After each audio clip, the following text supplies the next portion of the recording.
Stigma is a term that describes negative and stereotypical thoughts, attitudes, and feelings towards an individual or a community based on specific traits like gender, race, sexual orientation, or HIV status. Discrimination is when someone makes a decision or behaves in a certain way that produces a negative consequence for people they hold stigma towards. Essentially, stigma is the thoughts and feelings held, and discrimination is when the stigma is acted upon.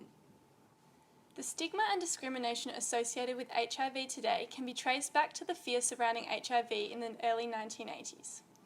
In June 1981, the US Center for Disease Control reported that 5 young, previously healthy gay men contracted an extremely rare lung infection and subsequently died. This was the first official report of what is now known as AIDS. Over the next few weeks, an increasing number of such cases and rare infections surfaced, disproportionately affecting certain groups. In these days, HIV and AIDS was also referred to as the 4H disease, which referred to the 4 groups which seemed to be disproportionately affected: homosexual men, heroin users, haemophiliacs, and Haitians.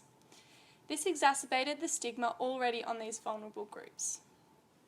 At the time, there was a lack of knowledge about how HIV was transmitted, with many believing that HIV could be transmitted from sharing drinks, kissing, and even casual contact with a person living with HIV.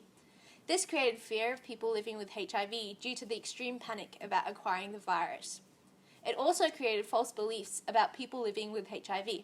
For example, many believed that acquiring HIV was a result of personal irresponsibility or immorality. By the late 1980s, there was a scientific consensus that transmission required blood-to-blood contact.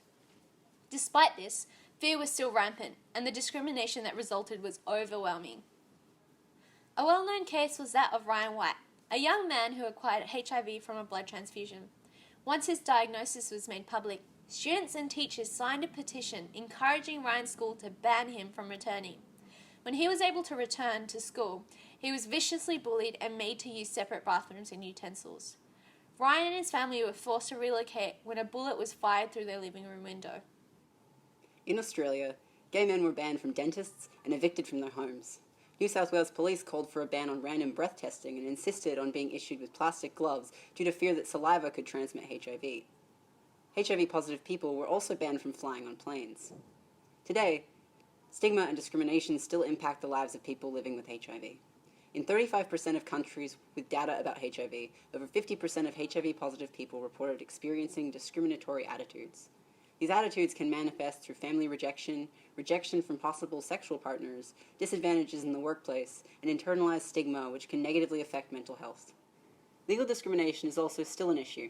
Today in Australia, any individual who has had sexual contact with a man who's had sex with other men within the last 12 months is not allowed to donate blood, despite the fact that all blood is screened for HIV.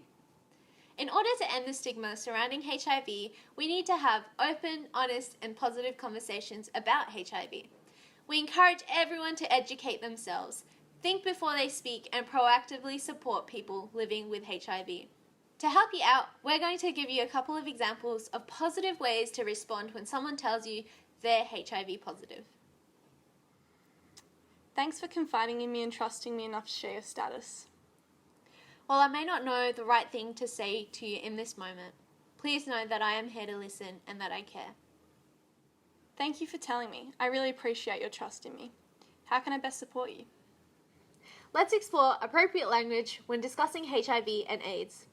First, we'll show you some language that is considered incorrect or stigmatizing. Then we'll present more appropriate and less stigmatizing terms. Feel free to pause the video as each new phrase is presented in order to think about and discuss possible alternatives.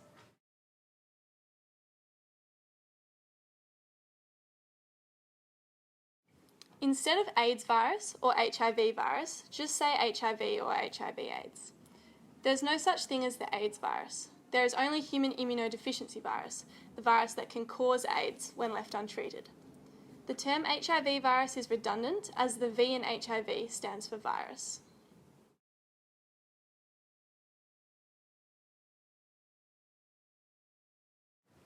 Instead of get AIDS or catch AIDS, say acquire HIV.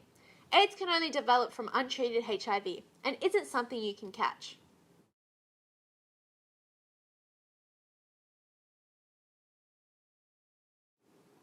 The terms AIDS carrier, AIDS infected, or AIDS victim are highly stigmatising and offensive to many people living with HIV.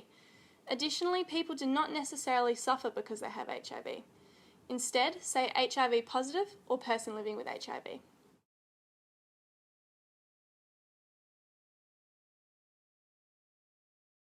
Instead of saying innocent victims, say people with medically acquired HIV or children with HIV.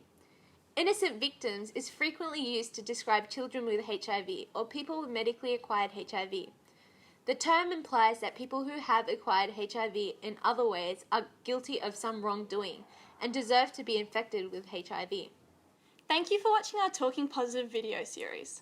Don't forget to check out the resource sheet uploaded on our website, which will link you to a number of other organisations, videos and print materials with more information about this very important topic. Feel free to leave comments below or get in touch with the YEP project via our Facebook page. See you later!